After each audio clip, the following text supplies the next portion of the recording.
성도 여러분 안녕하십니까? 이렇게 행복한 저녁을 어디에서 경험할 수 있겠습니까? 오늘도 이렇게 삶의 연륜과 또 인생이 묻어있는 어르신들의 찬양을 들으면서 그 모습 그대로 하늘에 함께 가고 싶은 그런 생각이 들었습니다. 여러분도 그러셨습니까? 예수 그리스도께서 이 땅에 오셔서 하늘에 들어가는 그날 우리 모두 그 자리에 들어갈 수 있기를 간절히 소망하는 마음으로 함께 박수 한 번 더 크게 쳐보겠습니다. 감사합니다. 오늘 저녁 피곤하고 힘드시지만 또 이렇게 참여하신 여러분 모두를 진심으로 환영합니다. 주님의 사랑의 마음을 담아서 다시 한번 옆에 계신 분 손 한번 잡아보시겠습니까? 잡고 이렇게 인사해 주십시오. 잘 오셨습니다. 우리 하늘까지 동행합시다. 그렇게.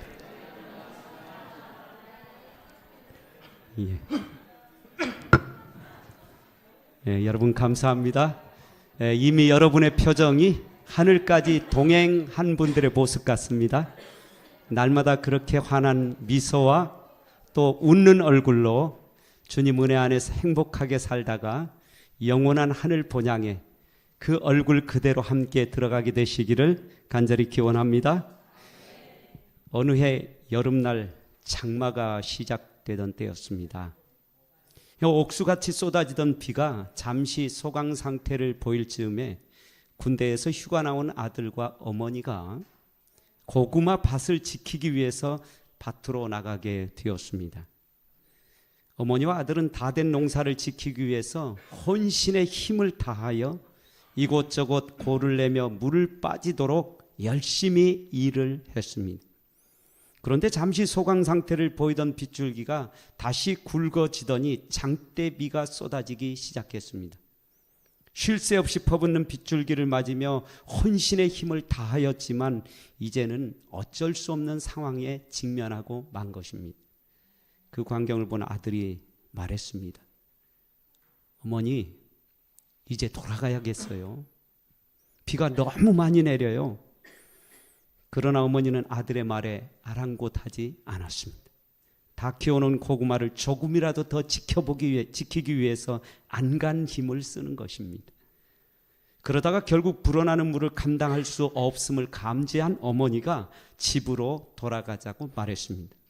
그런데 아까 밭으로 오던 길과는 전혀 다른 양상이 펼쳐지고 있었습니다. 도무지 어디가 길인지 구분이 가지 않는 것입니다. 이런 모습을 본 어머니가 이렇게 말했습니다. 나는 늘 다니던 길이니 나를 따라오너라.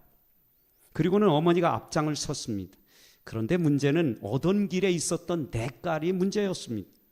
그래도 어머니는 수도 없이 건넜던 냇가리인지라 앞을 향하여 담대하게 나아갔습니다. 아들아, 나만 따라오너라. 그렇게 한 발, 두 발, 세 발짝을 뛰었을 때였습니다. 순간 위에서 내려오는 거센 물살에 그만 어머니가 휩쓸리고 만 것입니다. 그 광경을 눈앞에서 본 아들은 다급한 마음에 손을 내밀어 보았습니다. 그런데 어머니 손을 잡을 수가 없었습니다. 어머니는 저만치 떠나가고 있는 것입니다. 여러분 어떻게 하면 좋겠습니까? 그는 주변을 두리번 살펴보았는데 바로 비료푸대가 있는 것이 보였습니다. 아들은 떠내가는 어머니를 부르면서 비료푸대를 내밀며 말했습니다. 어머니, 여기를 좀 붙드세요. 손이 닿을 듯 말 듯 하기를 반복했지만 결국 어머니는 끝내 비료푸대를 잡지 못하고 쏜살같이 불어난 물에 휩쓸리더니 그만 자취를 감추고 말았습니다. 이미 날은 어두워가고 비는 억수같이 쏟아지는데 어머니를 부르며 발을 동동 굴렀지만 어머니는 더 이상 보이질 않았습니다. 억수같이 쏟아지는 빗줄기 속에서 어머니는 그렇게 소리 없이 사라져버리고 말았습니다. 후레쉬를 가지고 와서 연신 어머니를 부르며 찾아보았지만 어머니의 모습은 더 이상 보이지 않는 것이었습니다. 그렇게 아픈 밤이 지나갔습니다. 비가 그친 다음 어머니를 찾았다고 하는 소식이 들려왔습니다. 그곳으로부터 약 4km 떨어진 한 동네의 수로에서 어머니의 시신이 발견된 것입니다. 그래서 달려가 보니 이미 사지가 다 절단된 어머니의 시신이 수로에 걸려 있는 것이 아니겠습니까? 가족들의 마음이 얼마나 아팠을까요? 어머니를 사랑하지만 어머니를 살릴 수 없었던 아들의 마음이 얼마나 아팠을까요? 살리고 싶지만 살릴 수 없었던 그 아들의 슬픈 이야기를 제가 들으면서 저 역시 매우 가슴이 아팠습니다. 사랑하는 믿음의 가족 여러분, 이렇듯 아픈 인생을 살아가는 우리가 어떻게 하면 우리 곁을 떠나갔던 사랑하는 분들을 다시 한번 만날 수 있는 특권과 축복을 누릴 수 있겠습니까? 그 유일한 방법은 예수 그리스도를 믿는 것입니다. 그래서 주님께서 이렇게 말씀하셨습니다. 나는 부활이요 생명이니 나를 믿는 자는 죽어도 살겠고, 그렇습니다. 예수 그리스도를 믿는 자에게 죽는다 할지라도 다시 사는 부활의 영광스러운 몸으로 일으켜 주신다고 하나님은 약속해 주셨습니다. 그러므로 이 자리에 참여하신 여러분 모두가 예수 그리스도를 믿음으로 말미암아 죽는다 할지라도 다시 사는 부활의 영광스러운 그 소망을 가슴속에 간직하고 살다가 주께서 오시는 날 여러분 모두가 다 부활의 영광스러운 몸으로 일어나 하늘에 함께 들어가는 축복을 누리는 우리 모든 믿음의 가족들 되시기를 간절히 바랍니다. 그래서 저는 오늘 이 시간 살리고 싶은 당신에게 그런 제목으로 함께 말씀을 나누려고 합니다. 누가복음 7장 11절로 16절 말씀을 같은 방식으로 교독해서 함께 낭독합니다. 제가 먼저 읽습니다. 그 후에 예수께서 나인이란 성으로 가실새 제자와 허다한 무리가 동행하더니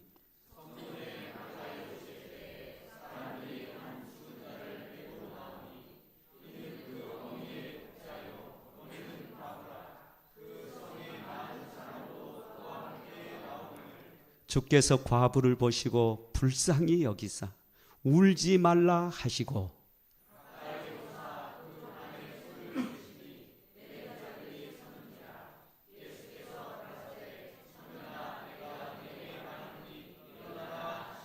죽었던 자가 일어앉고 말도 하거늘 예수께서 그를 어미에게 주신대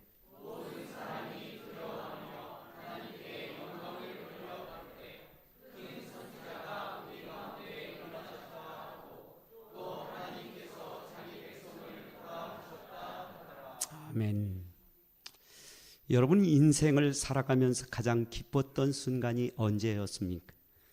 저 역시 짧은 인생을 살면서 가장 기뻤던 순간들이 여러 번 있었습니다.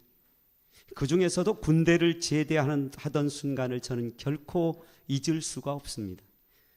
왜냐하면 저는 군대 생활을 참 어렵게 시작했습니다. 육군 3사단 백골부대 그것도 철책에 들어가서 근무를 하게 되었습니다. 그런데 중대에 들어가 보니 가장 위의 고참이 이제 갓 상병을 단 사람이었습니다. 그 말은 앞으로 제 밑에 아이가 들어온다는 말입니까? 안 들어온다는 말입니까? 예. 병장을 단 사람이 많아서 나가는 사람이 많아야 들어오는 것입니다. 그래서 군대는 줄 잘 서야 된다 그 말을 하는 거예요. 제가 줄을 잘못 서가지고 제가 들어가 보니 제 위에 제일 고참이 상병인 것이죠. 그래서 제대하는 사람이 없기 때문에 소대 막내 생활을 무려 10개월 동안이나 했습니다. 병장을 달고 나서도 여전히 중대에서 병장 꼴찌였습니다. 그래서 서열 꼴찌는 여전히 이등병처럼 관등성명을 대해야 하는 것입니다. 예, 병장 전이섭 이렇게 해야 돼요. 여러분 이렇게 힘든 군대 생활을 하다가 드디어 제대를 하게 되었으니 얼마나 기뻤겠습니까? 이제 다시는 저런 땅 쳐다도 보지 않으리라. 오줌도 누지 않으리라. 그리고 난 다음에 세월이 많이 지나고 나니까 한번 가고 싶은 생각이 들더라고요. 그래서 30년 만에 철원 땅을 가봤던 적은 있습니다. 그러나 어쨌든 이렇게 힘든 군대 생활 제대했던 그 순간은 대단히 기쁜 순간이었습니다. 뿐만 아니라 대학 4년을 마치고 사명감에 불타는 마음으로 드디어 처음 발령을 받아서 고독교회라고 하는 곳에 부임을 하게 되었습니다. 고독교회로 처음 발걸음을 옮기던 그 순간을 저는 잊을 수가 없습니다. 왜냐하면 사랑하는 이렇게 믿음의 많은 식구들과 더불어서 함께 삶을 살아가게 되었으니 얼마나 행복했겠습니까? 정말 감사하고 기쁜 순간이었죠. 그리고 참으로 기뻤던 또 한 번의 순간이 있다면 그것은 일생을 함께할 아내를 만나서 드디어 결혼에 골인하던 그 순간, 그 기쁨을 도무지 잊을 길이 없는 것입니다. 아마 여러분들도 다 그때가 기억날 것입니다. 정말 꽃다운 나이에 함께 결혼하여 행복을 꿈꾸며 가정을 이루는 그 순간이야말로 여러분 잊을 수 없는 축복이었고 기쁨이었지 않습니까? 정말 행복했습니다. 여기 저나 여러분처럼 인생의 가장 기쁜 순간들을 맞이했던 한 청년이 있었습니다. 그의 이름은 틴 마틴. 그가 한창 청년 때 아리따운 아가씨를 만났습니다. 그리고 열애 끝에 드디어 결혼에 꼴이 나는 감격을 누리게 된 것입니다. 그가 결혼하던 날 그는 그의 인생의 모든 것을 얻은 것처럼 마냥 행복한 순간을 경험하게 되었습니다. 그런데 그토록 사랑하던 아내가 신혼의 단 꿈도 채 가시기도 전에 그만 원인 모를 병에 걸려 시름시름 앓더니 손도 써볼 겨를도 없이 맥없이 죽고 말았습니다. 얼마나 기가 막힌 노릇이었을까요? 하늘이 무너지고 땅이 꺼지는 것 같은 아픔이 밀려왔습니다. 그는 허망하게 죽은 시신 앞에서 울고 또 울었습니다. 그러다가 너무나도 절망했던 그가 마치 몽유병 환자처럼 어두운 밤거리를 정신없이 헤매고 다니는 것입니다. 그렇게 헤매고 다니다가 동이 터오는 아침 퍼뜩 정신이 들어서 앞을 쳐다보는데 바로 그 앞에 보니까 넘실대는 파도가 마치 나를 죽일 듯이 노려보고 있는 것이 아니겠습니까? 깜짝 놀라서 뒤를 쳐다봤습니다. 그랬더니 뒤에 보니까 그의 사랑하는 아버지가 나를 지켜보고 있는 것이 아니겠습니까? 그의 사랑하는 아버지가 아무 말 없이 아들을 바라보면서 눈물을 흘리고 있는 것입니다. 사랑하는 아들이 집을 나오는 그 순간부터 아버지는 한숨도 주무시지 아니하시고 그렇게 아들의 뒤를 지키기 위해서 줄곧 따라다니고 계셨던 것입니다. 이것이 사랑하는 부모의 애틋한 마음이 아니겠습니까? 그런데 오늘 본문에 보니까 한 과부의 아들이 죽었답니다. 그것도 하나밖에 없는 귀한 아들이, 자신의 분신과도 같았던 아들이, 그 어머니의 삶의 유일한 존재 이유였던 아들이 죽었다라고 성경은 말하고 있습니다.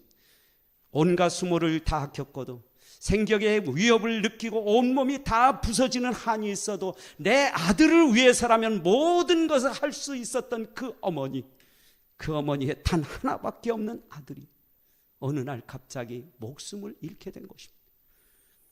그래서 온 동네 사람들이 그를 찾아와서 울었습니다. 너무나도 가슴이 아파서 안타까워서 함께 얼싸 안고 또 울고 또 울었습니다. 예수님 역시 과부의 그 고통과 아픔을 아시고 그의 장례식 날에 그들 앞에 친히 찾아와 주셨다고 성경은 말합니다. 그렇게 찾아오신 주님께서 전혀 예기치 않은 돌발적인 행동을 하셨습니다. 누가복음 7장 14절입니다. 가까이 오사 그 관에 손을 대신 맨 자들이 서는지라 예수께서 가라사대 청년아 내가 내게 말하노니 일어나라 하시매. 주님께서 관을 메고 가는 사람들 가까이에 다가가셨습니다. 그리고는 그 관에 손을 대셨습니다. 죽은 자의 관에 손을 댄다고 하는 것은 부정타는 불결한 행동이었기 때문에 아무도 그 관에 손을 대는 이는 없었습니다. 그런데 예수님께서 그 관에 손을 대신 것입니다. 예수님의 이런 행동 때문에 그만 상여를 메고 가던 사람들이 발걸음을 멈추고 말았습니다. 이스라엘 사람들의 관은요, 세마포로 싼 시체에 뚜껑 없는 관을 사용했습니다. 우리처럼 매장을 하는 것이 아니라 무덤에다가 갖다 놓으면 되는 것이어서 그저 시체를 운반하는 도구로 바로 이 관을 사용하곤 하는 것이죠. 여러분, 주님께서 왜 그렇게 그 관 위에다 손을 대셨을까요? 그것은 그 과부의 독자를 사랑하셨기 때문에 그렇게 하신 것이죠. 저는 언젠가 동물의 왕국을 보다가 대단히 가슴 뭉클한 장면을 보았던 적이 있습니다. 원숭이 한 마리가 새끼를 낳았습니다. 그런데 생후 3개월쯤 되었을 때 그만 병에 걸려 죽고 말았습니다. 그런데도 불구하고 어미는 그 새끼를 도무지 버리지 못하고 그의 품에 안고 다니는 것입니다. 썩은 냄새가 진동을 해도 그 새끼를 버리지를 못했습니다. 그리고는 결국 새끼의 시체가 완전히 말라 비틀어지기까지 더 이상 원숭이로 보이지 않는 그 순간까지 그 원숭이 새끼를 가슴에 품고 다니는 것입니다. 이처럼 사랑하면 죽은 시체조차 버릴 수가 없는 것이 어미의 마음이 아니겠습니까? 아니, 그 시체라도 더불어 함께하고 싶은 것이 어머니의 마음인 것이죠. 사랑하는 성도 여러분, 주님은 지금도 여전히 우리가 아파하고 힘들어할 때 우리의 아픔을 치유하기 위하여 우리들 마음 가까이 다가오고 계시는 분이 우리를 그토록 사랑하시는 예수님이라고 하는 사실을 여러분 믿게 되시기를 간절히 바랍니다. 날마다 인생의 전쟁터에서 아픔과 고통을 당하는 여러분의 가슴에 손을 얹으시고 사랑하는 내 아들이여 힘을 내라고 말씀하시는 분이 바로 우리를 그토록 사랑하시는 2000년 전에 이 땅에 오셔서 여러분과 저의 죄값을 갚아주기 위해서 십자가에 달려 돌아가신 예수 그리스도라고 하는 사실을 여러분 믿게 되시기를 간절히 바랍니다. 예수님은 자신의 분신과도 같았던 독자를 잃고 망연자실하고 있는 과부의 슬픔을 이미 다 알고 계셨습니다. 그래서 친히 찾아오셔서 그의 시체 위에 손을 대시고 큰 소리로 외쳤습니다. 청년이여 일어나라. 오늘 우리 주님께서 아픔과 고통 속에서 살아오신 여러분 모두를 향하여 서천교회로 초대하시고 여러분의 아픈 심장 위에 손을 이 시간 얹어 놓으시고 외치실 것입니다. 서천교회에 오신 형제들이여 지금 벌떡 일어나라 외칠 거예요. 그러자 죽었던 청년이 드디어 벌떡 일어났습니다. 그리고 말을 하기 시작하는 것입니다. 죽었던 청년이 다시 살아나는 순간 슬픔 가운데 있었던 모든 사람들이 환호성을 지르며 다 함께 하나님께 영광을 돌리는 축복의 장이 되었던 것입니다. 사랑하는 성도 여러분, 이처럼 주님은 우리의 아픔과 눈물을 다 아시는 분이십니다. 나의 하나밖에 없는 아들을 잃고 더 이상 살아갈 이유가 없어져 버린 과부의 아픔을 아시고 다시 살려주시는 분이 그토록 우리를 사랑하시는 예수 그리스도라고 하는 사실을 여러분 기억하시고 그 주님께서 오늘 여러분 모두에게도 동일한 위로를 주시기 위해서 초대하셨음을 믿게 되시기를 간절히 바랍니다. 그러므로 이제는 마음을 다해 주님을 영접함으로 영원한 생명을 얻고 구원의 기쁨을 누리면서 살아가기로 그렇게 마음으로 결심하는 우리 모든 믿음의 가족들 되시기를 간절히 바랍니다. 부모를 일찍 여의고 오빠 두 여동생만이 살아가던 아주 단란한 가정이 있었습니다. 비록 부모를 일찍 여의었지만 세 남매는 서로 우애하며 오손도손 행복하게 살았습니다. 그러다 보니 모든 동네 사람들이 그 세 형제를 바라볼 때마다 입에 침이 마르도록 칭송하고 또 칭송하는 삶을 살아가고 있었습니다. 그러던 어떤 날 그렇게 단란하던 그들 3남매의 가정에 불행이 닥쳤습니다.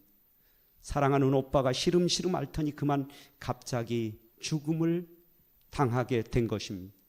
두 동생들은 오빠의 죽음 앞에서 밤새도록 울고 또 울었습니다. 아빠와도 같았던 든든한 오빠가 죽었으니 두 여동생의 마음이 얼마나 아프고 고통스러웠을까요?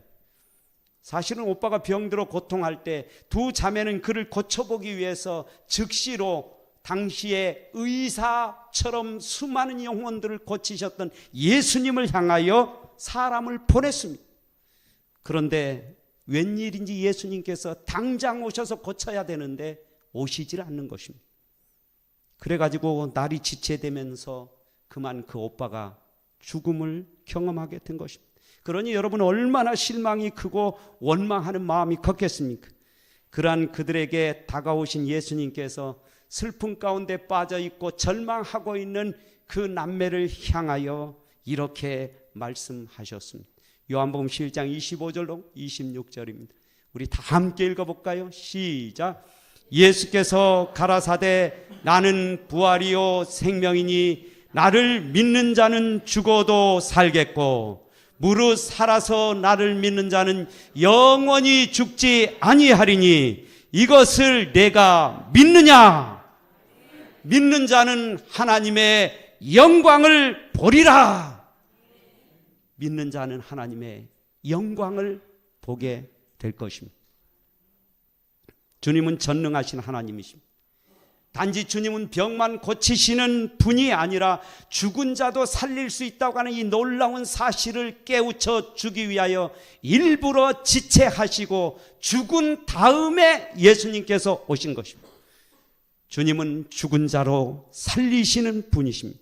그렇기 때문에 주님은 그 오빠의 시체가 있는 무덤으로 가셨습니다. 이미 장사 지내어 냄새가 나는 나사로, 주님은 그 시체를 향하여 큰 소리로 외쳤습니다. 나사로야 나오너라 외쳤어요. 여러분 과연 어떻게 되었을까요? 사랑하는 오빠 나사로가 다시 살아나는 놀라운 부활의 기적이 일어나게 된 것입니다. 예수님은 이처럼 죽은 자를 다시 살릴 수 있는 유일한 분이십니다. 그렇기 때문에 독자를 잃은 슬픔으로 몸도 가누지 못한 채 힘겨워하는 과부에게 다가가셔서 친히 위로의 말씀을 주셨던 것입니다. 누가복음 7장 13절에서 이렇게 말씀하십니다. 주께서 과부를 보시고 불쌍히 여기사 울지 말라 하시고.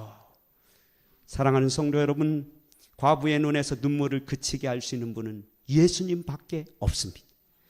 죽은 아들을 다시 살려주실 수 있는 분도 예수 그리스도밖에 없는 것입니다. 여러분의 아픔과 고통과 눈물을 영원히 씻어 주실 분은 예수 그리스도밖에 없는 것입니다. 그러므로 우리를 죽음에서 다시 살려주실 수 있는 유일한 분 예수 그리스도를 오늘 이 저녁에 마음을 다하여 영접하는 모든 분들이 되시기를 간절히 바랍니다. 프랑스의 황제 중에 샤르 황제가 있었습니다. 그가 어느 날 인생에 대해 생각하다가 대단히 궁금한 생각이 들었던 한 가지 질문이 있었습니다. 도대체 세상에서 가장 행복한 사람은 과연 누구일까라고 하는 생각이었습니다. 그는 이 질문에 대해 대단히 궁금해했습니다. 그래서 어느 날 그 당시 시인으로 굉장한 명성을 얻고 있었던 따소라고 하는 사람을 불렀습니다. 따소가 황제 앞에 나오자 황제가 급하게 물었습니다. 시인 따소요, 내게 한 가지 고민이 있는데 이 세상에서 가장 행복한 사람이 도대체 누구인지 아시오? 그러자 시인 따소가 한치의 망설임도 없이 이렇게 대답했습니다. 그거야 하나님이지요. 그 이야기를 듣고는 황제가 대단히 화가 나서 다시 말합니다. 아니 이 사람아, 내가 언제 하나님을 물었나? 행복한 사람이 누구냐고 물었지 않는가? 그 사람이 도대체 누구냔 말이오? 그러자 이번엔 시인 따소는 전혀 망설임도 없이 다시 대답을 했습니다. 그거야 뻔하지 않습니까? 뭐가 뻔한가? 아니 하나님의 행복하신 분이니까 세상에서 가장 행복한 사람은 하나님과 가장 가까운 사람이 아니겠습니까? 하루 24시간 1년 365일 그리고 태어나서 죽을 때까지 행복하신 하나님과 동행하는 사람이 세상에 가장 행복한 사람이지요. 그 말을 듣고는 황제가 비로소 큰 깨달음을 얻게 된 것입니다. 그래서 그는 마음속으로 새로운 다짐을 하게 되었답니다. 그래, 나도 이제 평생 행복하신 하나님과 함께 동행하면서 살아야 되겠구나. 사랑하는 성도 여러분, 세상에서 가장 행복한 사람은 하나님과 동행하는 사람인 것이지요. 하나님과 동행하는 사람은 하나님의 거룩한 보호의 손길로 날마다 보호를 받으면서 인생을 살아가게 될 것입니다. 하나님과 동행하는 사람은 아픈 마음과 아픈 몸에서 해방되어지는 특별한 은총을 경험하면서 인생을 살아가게 될 것입니다. 하나님과 동행하는 사람은 죽는다 할지라도 새 생명으로 부활하는 영원한 소망을 가슴속에 간직하고 영원한 소망을 가슴속에 간직하고 살아가는 위대한 믿음의 사람이 될 것입니다. 그러므로 이제부터 부활이요 생명이신 예수 그리스도를 마음으로 영접하는 우리 모든 성도들 되시기를 간절히 바랍니다. 이제 머지않아 믿는 자를 데리러 주님께서 이 땅에 다시 오실 것입니다. 그날에 주님께서 여러분의 이름을 한 사람 한 사람 부르게 될 것입니다. 그렇다면 주님께서 이름을 부르는 사람은 과연 어떤 사람일까요? 주님께서 이름을 부르셔서 하늘로 데리고 가실 사람은 과연 어떤 사람일까요? 성경은 그 사람을 이렇게 말씀하십니다. 마가복음 16장 16절입니다. 믿고 침례를 받는 사람은 구원을 얻을 것이요 믿지 않는 사람은 정죄를 받으리라. 여러분, 그러므로 그날에 예수님께서 이 땅에 다시 오시는 날에 여러분의 이름이 불려지기를 여러분 간절히 원하시지 않습니까? 그렇게 되기를 원하신다면 예수 그리스도를 믿고 그 믿음의 표시로서 침례를 받는 모든 성도들이 되시기를 간절히 바랍니다. 여러분, 침례 받는 것은 결코 어려운 일이 아닙니다. 여기 침례 받는 장면을 한번 보시기 바랍니다. 물속에 들어갔다가 나오는 아주 단순한 행위가 침례인 것이죠. 그런데 여러분, 이 침례 속에는 대단히 중요한 의미가 담겨져 있는 것입니다. 침례는 지난 생에 내 모든 죄를 예수님의 죽으심과 합하여 물속에 장사 지내고 이제는 부활하신 예수님과 합하여 구원의 생명으로 다시 태어나는 것을 의미하는 것이죠. 마치 사랑하는 아이가 어머니 양수 속에 있다가 10달 만에 태어나는 것처럼 물속에 들어가는 그 순간 예수님의 죽으심과 합하여 여러분의 죽을 수밖에 없는 모든 죄는 다 장사 지내고 이제 새 생명으로 일어나 영원한 하나님의 나라의 백성으로 입적되는 예식이 바로 침례식이라고 하는 사실입니다. 그러므로 오늘 그토록 우리를 사랑하시는 예수님을 믿으시고 그 믿음의 표시로서 침례 받음으로 영원한 생명, 부활의 소망 가운데 살아가는 우리 모든 믿음의 가족들 되시기를 간절히 바랍니다. 이제 우리 집사님들께서 여러분들에게 결심서 한 장씩을 나눠드리게 될 것입니다. 결심서를 받으시면요, 여러분 바로 앞에다 그냥 내려놓으시기 바랍니다. 제가 여러분 모두에게 설명을 드리고 그리고 난 다음에 결심하시기를 원하시면 그곳에 표시하는 시간을 갖도록 하겠습니다. 이 한 번의 결정이 여러분의 운명을 바꾸게 될 것입니다. 여러분이 결심서를 받는 동안 제가 아주 경험한 특별한 이야기를 들려드리겠습니다. 결심서를 받으시면 그대로 앞에 두시고 저를 주목해 보시기 바랍니다. 어느 날 저희 장모님께서 저희 집에 오시다가 기차 안에서 한 여자분을 만났습니다. 이런저런 이야기를 나누는 중에 아주 오랫동안 투병하고 있는 자신의 남편 이야기를 하는 것이었죠. 그분의 남편은 류마티스 관절염으로 아주 오랫동안 고통을 당하고 계셨습니다. 장모님 그의 아내에게 지잣물을 내어서 밀가루로 반죽하여 지자떡을 한번 부쳐보라고 자세하게 안내를 해드렸습니다. 그리고는 혹시 무슨 일이 있으면 우리 사위에게 전화를 한다면 아마 달려가서 도와줄 거라고 전화번호를 넘겨주었습니다. 그리고는 장모님은 서울로 가셨습니다. 그렇게 며칠이 지난 어느 날 그 어른에게서 저에게 전화가 걸려왔습니다. 저희 장모님이 하라고 한 대로 지자떡을 부쳤더니 무릎의 4군데에서 고름이 흘러나오기 시작하는데 쉴 새 없이 고름이 터져 나온다는 것이었죠. 그리고는 저에게 이야기했습니다. 이게 도대체 어찌 된 것입니까? 제가 마음으로 너무 겁나고 두려워서 목사님께 전화했습니다. 그렇게 이야기를 했어요. 그래서 저는 아내와 함께 그분의 집을 처음으로 방문을 가게 되었습니다. 인사를 드리고 난 다음 그분의 환처를 보았을 때 그분의 상태는 매우 심각했습니다. 그래서 제가 왜 이렇게 되었느냐고 물었습니다.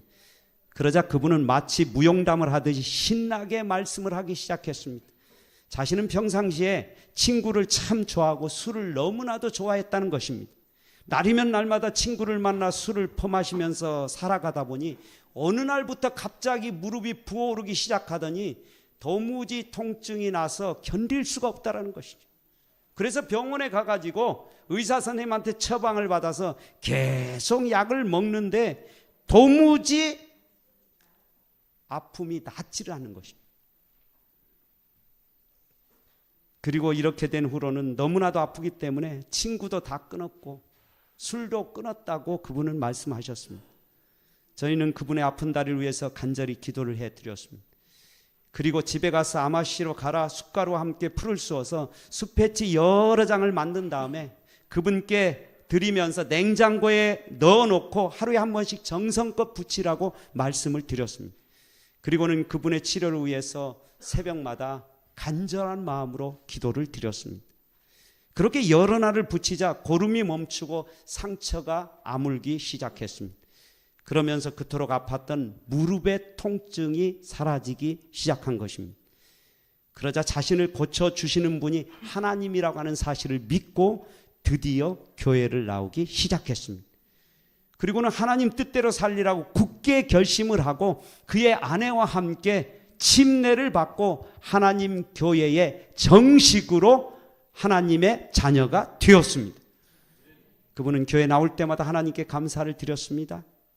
그런데 그렇게 신앙생활을 계속해서 이어갔다면 얼마나 좋겠습니까? 얼마 지나지 않았을 때 그에게 문제가 생기기 시작했습니다. 지팡이를 버리는 어느 날부터 교회를 빠지기 시작한 것입니다. 경조사, 대소사에 다시 발걸음을 시작한 것입니다. 게다가 좋아하는 친구들을 다시 만나게 되었고 아픔 때문에 끊었던 술을 다시 대기 시작했습니다. 제가 그분을 만나서 간곡하게 말씀을 드렸습니다. 선생님, 교회 열심히 나오시고 술 친구는 절대로 만나지 마십시오. 그렇지 않으면 다시 그 고통이 시작될 겁니다. 예! 대답은 아주 찰떡같이 해놓고는 여전히 제 말을 듣지 않는 것입니다. 교회 안 와서 가보면 친구들과 어울려서 술을 드시는 것이었죠. 그러던 어떤 날이었습니다. 그가 오지 않아서 전화를 걸어보니 크게 교통사고를 당했다는 것이었습니다. 그래서 병원으로 달려가 보니 그분의 그 아프던 다리가 다 부서져서 대수술을 한 것입니다. 제가 자초지종을 물어봤습니다. 그랬더니 기가 막힌 이야기를 들려주었습니다. 오랜만에 친구들을 만났답니다. 그래서 진탕술을 마시고 더 큰 동네로 가서 2차를 하려고 술 먹은 그 친구가 운전을 하고 또 이 어른은 너무 말하기를 좋아하니까 조수석에 탄 것입니다. 그래가지고는 커브길에서 술 먹은 이 친구가 주체하지 못한 채 그 커브길에서 갖다 가드레일을 그대로 들이받아버린 거예요. 그 바람에 이 어른의 오른쪽 무릎을 갖다 완전히 다 파손시켜버린 거예요. 다른 친구들은 멀쩡한데 오직 그 친구의 아팠던 그 다리만 완전히 다 부서지고 말았어요. 그는 그 후에 계속되는 통증과 온갖 스트레스에 시달려야만 했습니다. 그리고는 시간이 오래 지나서 퇴원을 하시긴 했지만 더 이상 교회를 나올 수 없는 지경으로 치닫고 말았습니다. 그리고 한참의 시간이 흐른 뒤 다시 방문을 했을 때에 더 기가 막힌 소식을 듣게 되었습니다. 머리가 너무 아파서 가서 MRI를 찍어보니 뇌종양 말기라고 하는 판정을 받게 된 것입니다. 그분은 그렇게 인생의 비극적인 최후를 맞이하고 계셨습니다. 너무나도 가슴이 아팠습니다. 이미 1년 전에 하나님께서 그의 고통을 아시고 치유하시고 하나님 믿고 행복하게 살도록 그렇게 인도해 주셨건만 하나님 주신 마지막 기회를 한순간에 술과 함께 다 날려버리고 만 것입니다. 어쩌면 지금도 하나님은 여러분 모두에게 마지막 기회를 주고 있는지도 모릅니다. 내일이면 너무 늦을 수도 있습니다. 나를 창조하신 하나님, 나를 너무나도 사랑하기 때문에 2000년 전에 이 땅에 오셔서 우리 대신 십자가에서 생명을 바치시고 우리의 모든 죄를 사하심으로 영원한 생명 얻기를, 영원히 행복한 삶을 살아가기를 간절히 소원하셔서 오늘 이 서천교회로 여러분을 부르셨다고 저는 확신합니다. 이 한 번의 기회가 여러분의 운명을 바꾸게 될 것입니다. 이 한 번의 기회가 여러분 자자손손 하나님의 거룩한 축복을 받는 특별한 은총의 기회가 될 것입니다. 그러므로 사랑하는 여러분, 예수님을 믿고 영원한 생명의 대열에서는 축복의 성도가 되시기를 간절히 바랍니다. 여러분 그렇게 하시기를 간절히 원하신다면 저와 함께 결심서를 보시고 특별한 결심을 한번 해보겠습니다. 여러분 결심서 받으셨지요? 자, 거기 보면 1번, 나는 위로자요 구원자요 친구가 되시는 하나님을 믿기로 결심합니다. 여러분 그렇게 결심하시기를 원하시면 누구든지 선택할 수 있습니다. 그곳에 선택해 보시기 바랍니다. 2번, 나는 하나님을 더 잘 알기 위하여 성경 말씀을 연구하기를 원합니다. 자, 이제 제가 교회 와서 보니 하나님 정말 좋으신 분이구나. 그러나 제가 더 잘 알아야 되겠어요. 우리 목사님께서, 우리 장로님께서 여러분들에게 성경 말씀을 잘 가르쳐 주실 것입니다. 그렇게 하시기를 원하시면 그곳에 표시해 보시기 바랍니다. 3번, 나와 내 가정의 행복을 위하여 기도해 주시기 바랍니다. 여러분 그곳에 그렇게 기록해 주시기 바랍니다. 자, 마지막입니다. 4번, 나는 하나님의 자녀가 되는 예식인 침례를 받고 교회에 지속적으로 출석하기를 원합니다. 여러분 그렇게 하시기를 원하시면 그곳에 동그라미를 표시해 주시기 바랍니다. 그리고 그 마지막에 여러분의 이름을 기록해 주시기 바랍니다. 여러분의 그 결심이 하나님의 영원한 축복의 손길로 인도해 주실 것입니다. 자, 이제 여러분 기록하시는 동안 집사님께서 나오셔서 특별한 찬양을 들려주시겠습니다. 우리 집사님께서 찬양하시는 동안 여러분 그곳에 여러분의 마음의 결심을 표시해 보시기 바랍니다. 하나님께서 복을 주시고 여러분 가정의 운명을 바꾸어 주실 것입니다.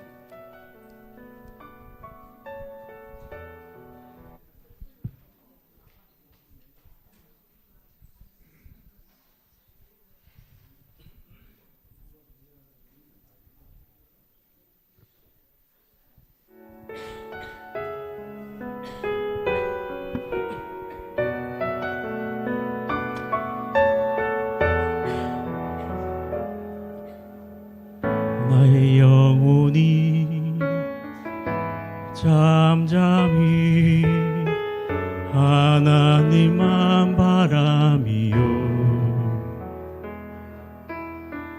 나의 구원이 그에게서 나는도다. 나의 영혼아 잠잠히 하나님만 바라라. 나의 소망이 저에게서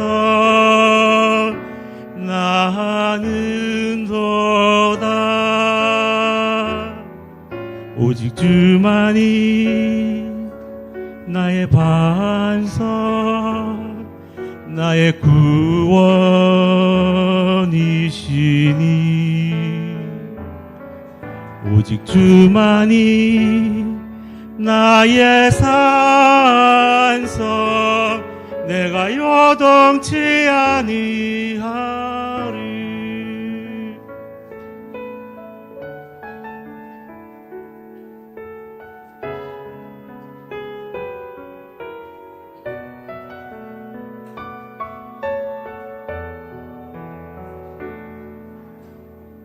나의 영혼이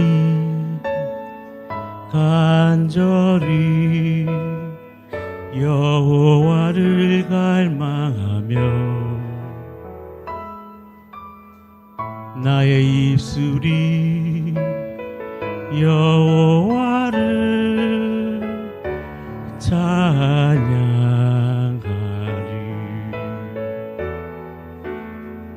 나의 영혼이 즐거이 여호와를 따르리니 나의 평생에 여호와를 송축하리. 오직 주만이 나의 반석 나의 구원이시니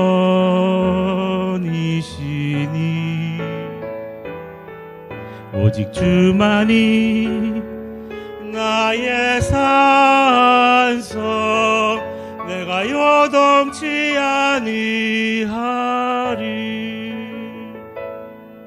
오직 주만이 나의 산성 나의 구원이시니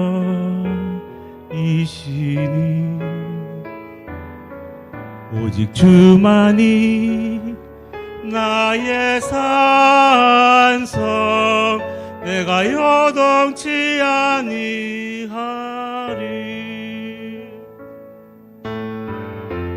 나의 구원 나의 영광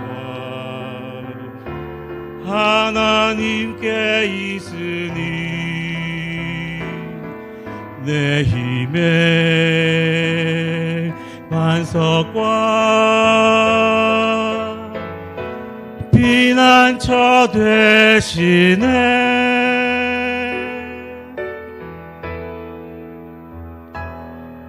오직 주만이 나의 반석 나의 구원이시니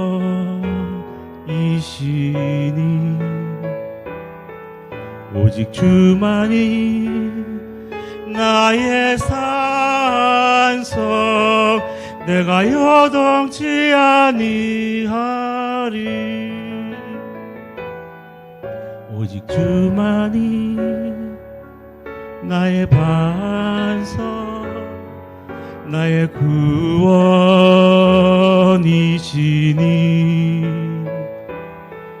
오직 주만이 나의 산성 내가 요동치 아니하리.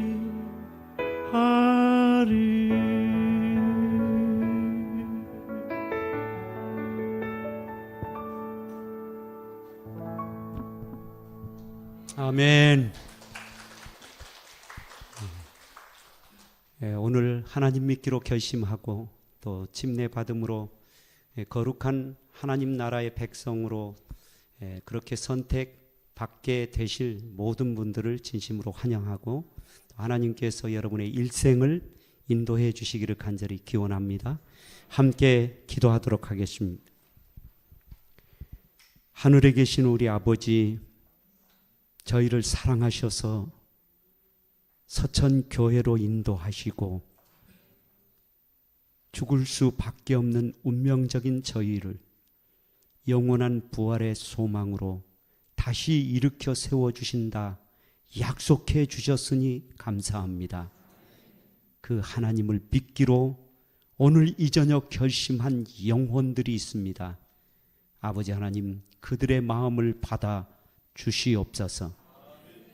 이 땅에서도 예수님 믿음으로 행복하게 살도록 인도해 주시옵시고 주님 오시는 날 우리 함께 영원한 생명을 얻어서 영원한 하나님 나라에 들어가도록 인도하여 주시옵소서. 오늘 이 자리에 참여한 모든 분들에게 하나님 약속하신 거룩한 축복과 은혜로 풍성하게 매일매일 허락하여 주시기를 예수님의 이름으로 간절히 기도드리옵나이다. 아멘.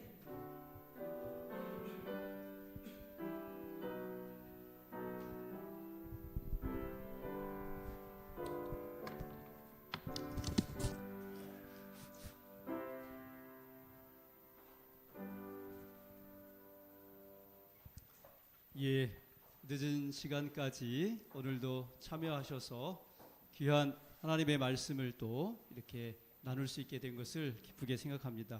예, 오늘 우리 목사님께서 말씀 중에 나중에 우리 예수님께서 이 땅에 오시면 하늘에 들어갈 사람들 이름을 이렇게 부르시겠다고 하셨거든요.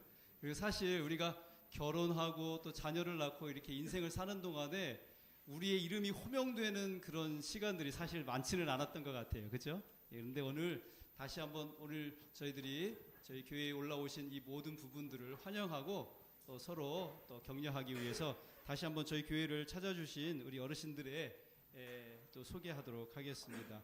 한 번도 빠지지 않고 3일간 계속 참여해 주신 분들도 다 대부분이신데요. 우리 김영삼 집사님, 이춘우 형제, 우리 송한종 아버님, 이봉렬 아버님, 또 양민환 원장님, 우리 박찬길 사장님, 또 양현정 어머님, 김정혜 어머님, 임홍빈 어머님, 조삼순 어머님, 또 이중홍 사장님, 나유한 아버님, 또 우리 고선희 어머님, 서인숙 어머님, 김순례 어머님, 또 이분순 어머님, 고명희 어머님, 정동자 어머님, 나귀래 어머님, 김영희 어머님, 이옥주 어머님, 박중순 어머님, 특별히 이 클래시움에 살고 계신데 오늘 또 이렇게 처음으로 또 저희 교회를 방문해 주셔서 얼마나 감사하고 고마운지 모르겠습니다. 우리 김현숙 어머님, 노은자 어머님, 김진현 어머님, 박경순 어머님, 우리 박영자 어머님, 안석순 어머님. 오늘 우리 박영자 어머님과 안석순 어머님은 침례를 받고 또 교회에 함께 이렇게 계속해서 출석하시겠다고 또 이렇게 오늘 특별한 또 결심을 해 주셨습니다. 오늘 두 분을 위해서 좀 박수를 좀 한번 해 주실까요? 네, 감사합니다. 유순태 아버님, 또 우리 김월수 어머님, 최성순 어머님, 이남순 어머님, 노현옥 어머님, 임홍빈 우리 아버님, 또 우리 조용준 사장님, 윤영선 우리 선생님, 또 성재은 어머님, 나옥철 아버님, 소병덕 아버님, 김종현 집사님, 우리 이수환 장로님, 우리 김미숙 집사님, 장한교회에서 또 저희 교회를 이렇게 또 방문을 해 주셨습니다.